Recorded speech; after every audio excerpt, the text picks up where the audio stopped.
Jungle.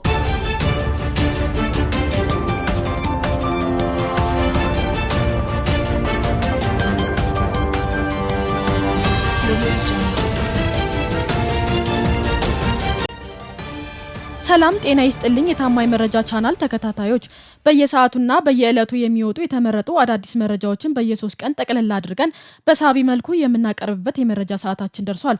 አብራችሁን ቆዩ። ቻናላችንን ሰብስክራይብ፣ ሼር እና ላይክ ማድረግ እንዳትረሱ። ህወሓት መርዶ ተቀምጧል። የኤርትራ መንግስት ከኢትዮጵያ መንግስት ጋር ታሪካዊና አዲስ ድርድር ማድረግ መጀመሩ ታውቋል። በሁለቱ ሀገራት መካከል ያለው ዲፕሎማሲያዊ ግንኙነት ያልተጠበቀና ታሪካዊ ወደ ተባለ አዲስ ምዕራፍ ሊሸጋገር እንደሆነ ተጨባጭ መረጃዎች እየወጡ ነው። የመረጃ ምንጮች እንደሚያመላክቱት ጠቅላይ ሚኒስትር ዶክተር አብይ አህመድ በቅርቡ ወደ አስመራ የሚያቀኑ ሲሆን በተመሳሳይ መልኩ ፕሬዝዳንት ኢሳያስ አፈወርቄ ወደ አዲስ አበባ ጉብኝት እንደሚያደርጉ ሰምተናል። የጉብኝቱ ዋና ዓላማ ኢትዮጵያና ኤርትራ ሙሉ በሙሉ ወደ አዲስ የትብብር ምዕራፍ የሚያሸጋግራቸውና በመካከላቸው ያለው ግንኙነት በላቀ ደረጃ የሚያጠናክርና ዘላቂ ስምምነት ለመፈራረም እንደሆነ ለማወቅ ችለናል። ሁለቱ ሀገራት ስምምነት ላይ መድረሳቸውን ተከትሎ ህወሓት ይተማመንበት የነበረው የሻዕቢያ መንግስት ጀርባውን እንደሰጠው መረጃዎች ወጥተዋል። በዚህም የኤርትራ መንግስት ለህወሓት አመራሮችና ከፍተኛ ወታደራዊ ኃላፊዎች የዲፕሎማቲክ ፓስፖርት ለመስጠት አስተላልፎት የነበረውን ውሳኔ ማገዱንና ሌሎች ግንኙነቱን ለማቋረጥ እንቅስቃሴዎችን እያደረገ መሆኑ ተረጋግጧል። ከስምምነቱ በኋላ የኤርትራ መንግስት ለህወሓት እያደረገ የነበረው የጦር መሳሪያና ስንቅ ድጋፍ ቀዝቅዟል። ይህን ተከትሎ መፈንቅለ መንግስት ለማካሄድና ኢትዮጵያን ለማፍረስ ሲፍጨረጨር የነበረው ስብስብ ተስፋ ቆርጧል።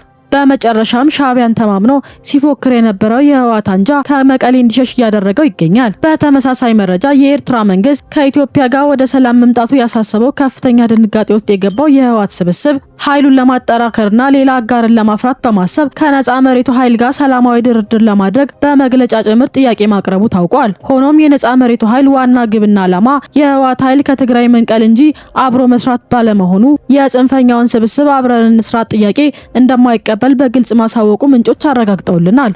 ቀኝ እጁን ያጣው የህወሓት ስብስብ በተጨማሪ ውዝግብ ለመፍጠር በሬ ወለድ መረጃዎችን በሚዲያ እያስተጋባ ሰምተናል። ኢትዮጵያና ኤርትራ ዳግም ወደ ሰላማዊ ግንኙነት መመለስን አምኖ መቀበል የተሳነው ደብረጽዮን መራሹ አንጃ እንዲሁም ጽምዶ መሰረትን የሚሉ የፋኖ አመራር ደጋፊ ልሳናት በኢሳያስ አፈወርቄ ተጽፎ ለዶክተር ደብረጽዮን እንዲደርስ የተላከ ደብዳቤ ነው በሚል አሁንም ሁለቱ ኃይሎች አብረው እየሰሩ ነው የሚል መልእክት ያለው ሐሰተኛ የደብዳቤ ምስል እያዘዋወሩ ውዝግብ ለመፍጠር ሞክረዋል።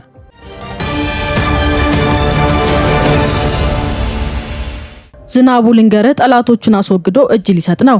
በጎጃም በሚንቀሳቀሰው የፋኖ ታጣቂዎች ዘንድ የተፈጠረው አለመግባባት ማባሪያቶ ስብስቡ ክፉኛ እያባለው ይገኛል። የግጭቱ መነሻ የዘመነ ቀኝ እጅ ዝናቡ ልንገረው የአስረስ ቀኝ እጅ ማርሸትን በዋሽራ አፍኖ እንዳይሞት እንዳይድን አድርጎ በመልቀቁ ነው። የማርሸትን መታፈን ተከትሎ ጽንፈኛ የጎጃም ክንፍ በዝናቡ ልንገረው ላይ ግልጽ ዘመቻ መክፈቱ ታውቋል። የጎጃሙ የፋኖ ታጣቂዎች ከፍተኛ ወታደራዊ አዛዥ የነበረው ዝናቡ በአሁኑ ሰዓት በነሻለቃ የኔዓለም እርምጃ ሊወሰድበት እየተፈለገ ነው። በዘመነ ካሴ ጎን ተሰልፈው የምስራቅ ጎጃም ታጣቂዎችን ሲያሳድድ የከረመው ዝናቡ ደጋፊዎች እነሻለቃ የኔዓለምን ለመወጋት ዝግጁ ሆነው እየጠበቁና ለሰራዊቱም እርምጃ ለመስጠት ሁኔታዎችን እያመቻቹ መሆናቸው ታውቋል። በአስረስ ማረ ትዕዛዝ ለግድያ እየተፈለገ የሚገኘው ዝናቡ የጎጃም ፋኖ ክንፍ ከፍተኛ አመራሮችን ከጨረስኩ በኋላ ነው እጄን ለሰራዊቱ የሚሰጠው በማለት እየፎከረ ይገኛል። ዝናቡ እነሱን ለማጥፋት ከነሻለቃ የኔዓለም ጋር የሸረቡትን እና አስረስን ለማጥቃት እየተንቀሳቀሰ እንደሚገኝ ከውስጥ ሾልኮ ወጥቷል። በተመሳሳይ መረጃ በደቡብ ጎንደር የሚንቀሳቀሰው የጽንፈኛ ፋኖ መሪና የአፋብህን አባል ሳሙኤል ባለድል ከመንግስት ጋር የሰላም ንግግር መጀመሩ ተሰምቷል። ሀብቴና ዮሐንስ ንጉሲ የሚመራው የፋኖ ክንፍ በወያኔ የተደራጀና የወያኔ ጉዳይ አስፈጻሚ መሆኑን የተረዳው ሳሙኤል ባለድል ከቡድኑ ጋር ያለውን ግንኙነት ሙሉ በሙሉ በመተው የሰላም መንገድ መርጧል። የመረጃ ምንጮች እንደሚያመላክቱት ሳሙኤል ሀብቴ የወያኔ ቅጥረኛ ማለቱን ተከትሎ ሀብቴ በሳሙኤል ላይ ታጣቂ አዝምቶበታል። እንዲሁም የሀብቴ ተላላኪ የወያኔ ሹመኛ እንዲሁም በታጣቂ ዘንድ አማራ እንዳልሆነ የሚነገረው ዮሐንስ ሳሙኤልን ለመምታት ያለ የሌላ አቅሙን ተጠቅሞ እየሰራ መሆኑ ታውቋል። ከዚህ የተነሳ ጎንደር ውስጥ መውጫ መግቢያ ያጣው ሳሙኤል ወደ ሰላም ለመምጣት አዋጭ እንቅስቃሴ ጀምሯል። የፋኖ ታጣቂዎች ክፍፍል አሁንም ተባብሷል። ከአፋብህም በይፋ ራሱን ያገለለው እስክንድር ነጋ የሚመራው አዲስ ድርጅት ማቋቋሙ ተሰምቷል። እስክንድር አዲስ አበባ ካውንስል በሚል ስያሜ የራሱ ፓርቲ መፍጠሩን ለማወቅ ችለናል። አብዛኛው የፋኖ ታጣቂ በቅርብ ጊዜ ተመሰረተ ከተባለው የአማራ ፋኖ ብሔራዊ ንቅናቄ አፋብ አብህን ወጥቶ ወደ አዲሱ እስክንድር ነጋ የሚመራው ድርጅት የተቀላቀለ እንደሚገኝ ከውስጥ አዋቂ ምንጮች ተረጋግጧል። ይህ በእንዲህ እንዳለ ኢትዮጵያን ለማተራመስና ፈጣን የኢኮኖሚ እድገትን ለማደናቀፍ ከግብጽ ተልዕኮ የተቀበሉ ባንዳዎች ሽኩቻ ውስጥ ገብተዋል። የሸኔ ቡድን የውጭ ጉዳይ አማካሪ ዶክተር ጸጋይ አራርሳ ሸኔና የአማራ ጽንፈኛ እርስ በርስ ሊፋጁ ጫፍ ላይ መድረሳቸውን በግልጽ በኦኤምኤን ሚዲያ ላይ ቀርበው ተናግረዋል። እንዲሁም አማራ ክልል ሰሜን ሸዋ ዞን 7ኛ ጠቅላላ ሀገራዊ ምርጫን ለማስተጓጎል የገቡ የህወሓት አመራሮች በደሳለኝ ሲያስብ ሸዋ ሴራ እንደተደመሰሱ ተሰምተዋል። ደሳለኝ የህወሓት የጽምዶ ጥሪ ተቀብሎ ወገንተኝነቱን ያሳይ አስመስሎ ለፌዴራል መንግስቱ መረጃ በማቀበል ለስልጠና ወደ ሸዋ የገቡ 5 የህወሓት አመራሮች መካከል 4ቱን ከነ አጃቢዎቻቸው አስደምስሷል። በደረሰ መረጃ መሰረት ተስፋዬ ሀጉሽ፣ በርሄ ሚካኤል፣ አዲስ ገብረ መድህን፣ ቴድሮስ ቃልአብ፣ ሃናን ኃይለ መስቀል፣ አማኑኤል ግዳይና አንድ ለጊዜው በስም ያልታወቀ የህወሓት አባል እንዲሁም ደሳለኝ ሲያስብ ሸዋ ጽህፈት ቤት ኃላፊ ዘውዱ ሁሉም ይፈር እና አዲስ የተቋቋመው ተክሉ ክፍለ ጦር አዛዥ አጥሌ የሚባል ጽንፈኛን ጨምሮ 10 ታጣቂዎች በእርምጃው ተገለዋል። በአጠቃላይ የእነዚህ አንድ ዓላማ የሌላቸው የሀገር ውስጥ ጸረ ሰላም ኃይሎች የታሪካዊ ጠላቶች ዓላማ ለማሳካት ለሆዳቸው ሲሉ መርህ አልባ ግንኙነት ቢመሰርቱም በፈጠሩት ጥምረት ውሎ ሳያድር እየከሸፈ ይገኛል።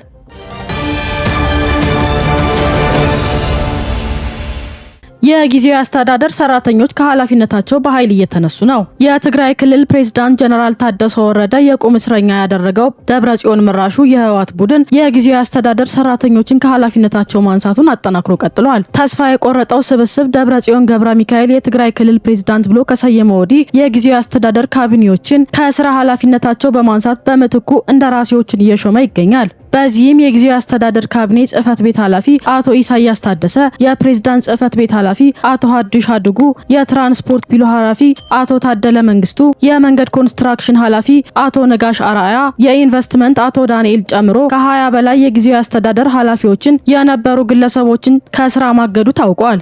በተጨማሪ ይሄው ቡድን በትግራይ ጊዜያዊ አስተዳደር ላይ መፈንቅለ መንግስት በማድረግ በህወሓት ያልተሾመ ማንኛውም ኃላፊ ከኃላፊነት መልቀቅ አለበት በማለት በአጠቃላይ ከ33 በላይ የጊዜያዊ አስተዳደር ኃላፊዎች የነበሩ ግለሰቦችን ከስራቸው እንዲታገዱ ውሳኔ አስተላልፈዋል። እንዲሁም የክልሉ የመንግስት ሰራተኞች የግንቦትና የሰኔ ወር ደሞዝ ለጊዜው እንዳይከፈል ማገዱ ታውቋል። ይህ ውሳኔ በክልሉ ላይ ያለውን አስተዳደር መዋቅር ሙሉ በሙሉ በህወሓት ቁጥጥር ስር ለማድረግ ያለመ ነው። በተጨማሪ ጽንፈኛው ህወሓት የትግራይ ክልል መቀመጫን ከአድዋ ከተማ በቅርብ ርቀት ላይ ከምትገኘው በአክሱም በማድረግ የትግራይን ፖለቲካ በአድዋ ተወላጅ ቁጥጥር ስር ለማድረግ እንደሆነ ታውቋል። በአድዋ ሰፊ የሆቴል እንዲሁም ድርጅቶች ግንባታ በማድረግ የኢኮኖሚ ዘርፎችን በአድዋ ተወላጅ ቁጥጥር ስር ለማዋልና ሌላውን የትግራይ አካባቢ በኢኮኖሚ ለማቀጨጭ ያለመ ሴራ እየጠነሰሰ ነው። ቡድኑ ይሄን አንጃ ለማስፈጸም ለጦርነት የሚሆኑ ወጣቶችን በግዴታ እያፈሰ እንደሚገኝ ከታማኝ ምንጮች ማረጋገጥ ችለናል። ለአስከፊ ጦርነት እየተዘጋጀ የሚገኘው ህወሓት ባሳለፍነው ሳምንት ግንቦት 7 2018 ዓ.ም በደቡብ ምስራቅ ዞን አንደርታ ወረዳ ውስጥ የሚገኙ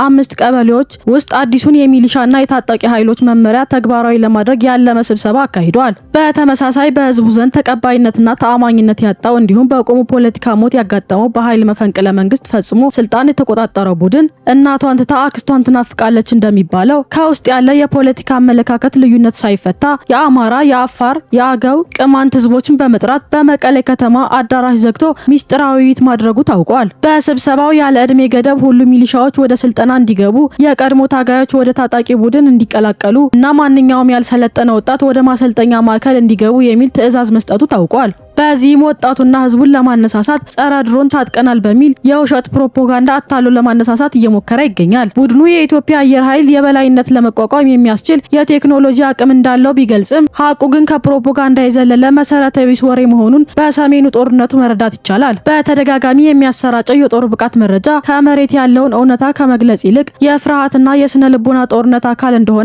ብዙዎች የተናገሩ ነው። የትግራይ ህዝብ የህወሓትን ሴራ ከወዲሁ ተረድቶ ከጊዜያዊ አስተዳደሩ ጎን በመሆን ሊታገለው ይገባል።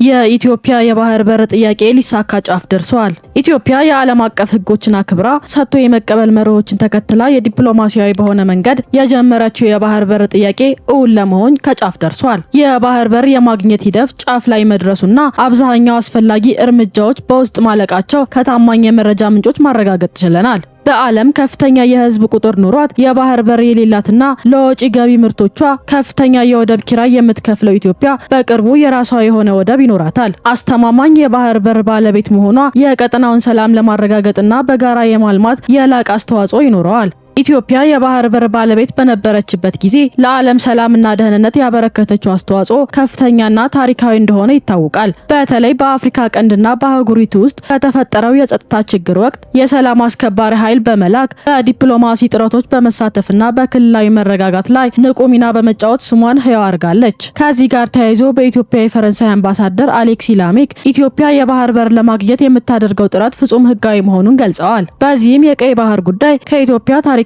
ቅርስ፣ ከጥንታዊ ስልጣኔዋ፣ ከሀገረ መንግስት ምስረታዋ፣ ከብሔራዊ ደህንነትና ከረጅም ጊዜ የኢኮኖሚ ግቦች ጋር ጥብቅ ቁርኝት ያለው ነው ሲሉ አብራርተዋል። የፈረንሳዩ ፕሬዝዳንት ኢማኑኤል ማክሮ ከ1 ዓመት ተኩል ገደማ በፊት በኢትዮጵያ ባደረጉት ጉብኝት ወቅት የገለጹትን አቋም ያስታወሱት አምባሳደሩ ጉዳዩ አሁንም ቢሆን መሰረታዊና ህጋዊ ጥያቄ ሆኖ እንደሚቀጥልም አረጋግጠዋል። አምባሳደሩ ኢትዮጵያ መልክዓ ምድራዊ፣ ታሪካዊና ኢኮኖሚያዊ አውድ መሰረት በማድረግ በጋራ ተጠቃሚነት በአጋርነት መርህ ላይ የተመሰረተ የባህር በር ተደራሽነትን ለማረጋገጥ እንዲሁም ለጋራ ልማት የሚረዱ ውይይቶችን ስታካሄድ መቆየቷን አስረድተዋል። ፈረንሳይ የኢትዮጵያ የባህር በር ጥያቄን ለመፍታት የሚደረጉ ገንቢ ጥረቶችን ለመደገፍ ዝግጁ መሆኗን ጠቁመዋል። በዚህ ረገድ ፈረንሳይ የምታበረክተው ማንኛውም ድጋፍ ለመስጠት ፍላጎት እንዳላት ተናግረዋል። ይህ በእንዲህ እንዳለ የኢትዮጵያ መንግስት ከጥገኝነት ማላቀቅ የሚችሉ ትላልቅ ሜጋ ፕሮጀክቶችን ማሳለጡን ቀጥሏል። ለአብነትም ጠቅላይ ሚኒስትር ዶክተር አብይ አህመድ በሶማሌ ክልል ጎዴ አካባቢ በዳንጎቴ ግሩፕ ጋር በመተባበር እየተገነባ ያለውን የ3 ሚሊዮን ቶን የማዳበሪያ ፋብሪካ የስራ እንቅስቃሴ ባሳለፍነው ሳምንት ጎብኝተዋል። ጠቅላይ ሚኒስትሩ በጉብኝታቸው ወቅት የጎዴ የማዳበሪያ ፋብሪካ ፕሮጀክት በኢትዮጵያ የግብርና ትራንስፎርሜሽን፣ የምግብ ሉዓላዊነት፣ የኢንዱስትሪ እድገትና የኢኮኖሚ ራስን የመቻል ጥረት ውስጥ ስትራቴጂካዊ ተጠቃሚነት ያለው ትልቅ ኢንቨስትመንት እንደሆነ ተናግረዋል። ይህ ፕሮጀክት የግብርና ምርታማነትን ለማሳደግ፣ የውጭ ጥገኝነትን ለመቀነስና ኢንዱስትሪ መሰረት ለማጠናከር እንደ ቁልፍ ደረጃ ይታያል ሲሉ ገልጸዋል። የጎዴ ማዳበሪያ ፋብሪካ በሚጠናቀቅ ወቅት የሀገር ውስጥ የማምረት አቅምን ያጎለብታል፣ ከውጭ የሚገባ ማዳበሪያ ላይ ያለውን ጥገኝነት ይቀንሳል፣ በሚሊዮኖች የሚቆጠሩ አርሶ አደሮችን ይደግፋል ሲሉ አረጋግጠዋል።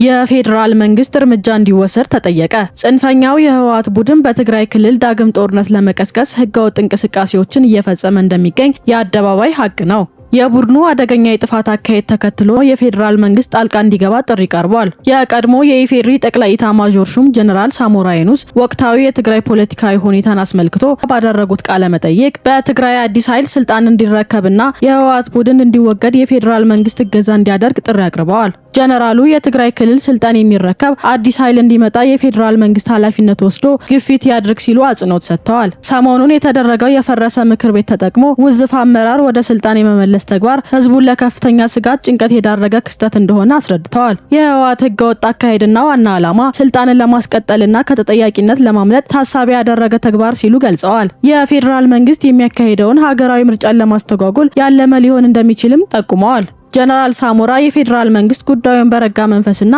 በብስለት ሊፈታው እንደሚገባ አሳስበዋል። የትግራይ ህዝብ ከዚህ በላይ እነዚህ አመራሮች መታገስ እንደሌለበት መልእክት አስተላልፈዋል። ከዚህ ጋር ተያይዞ በህወሓት ጫና ከትግራይ የሸሹ የፖለቲካ ኃይሎች ክልሉን መልሶ ለመቆጣጠር ያስችለናል ያሉትን ምክር ቤት በአዲስ አበባ መመስረታቸው ታውቋል። ጌታቸው ረዳና ጀነራል ጻድቃን ገብረትንሳኤን ጨምሮ ሌሎች የህወሓት ተቃዋሚዎች የመሰረቱት የትግራይ ሰላምና ለውጥ ምክር ቤት የተሰኘ ተቋም ነው። ምክር ቤቱ የተመሰረተው በአፋር ክልል የሚንቀሳቀስ ሰው ሀራ መሬት ወይንም የትግራይ ለውጥ ኃይል ታጣቂ ቡድን አዛዥ ጀነራሎች ያቀፈ መሆኑ ታውቋል። በአዲስ አበባ ከተማ የተመሰረተው የለውጥ ኃይሎች ምክር ቤት ዓላማ ህወሓትን አስወግዶ ትግራይን ለመቆጣጠር ነው። ህወሓት አሁን በትግራይ ህዝብ ላይ ተጣብቆ የጥፋት እንቅስቃሴ አላቆም ስላለ ለትግራይ ህዝብ አንድ ሆነው ቡድኑን ከትግራይ ህዝብ ጫንቃ ለማውረድ በቂ ዝግጅት ማድረጋቸው ታውቋል። ይህ በእንዲህ እንዳለ ከፌዴራል መንግስት ህጋዊ እውቅና ያልተሰጠው ማንኛውም አካል ይሁን ፓርቲ የመንግስትን በጀት ማንቀሳቀስ ወይንም የሀገርን ሀብት መጠቀም በፍጹም የተከለከለ መሆኑን ለጽንፈኛው ህወሓት ፌዴራል መንግስት ቆራጥ ውሳኔ አሳልፏል።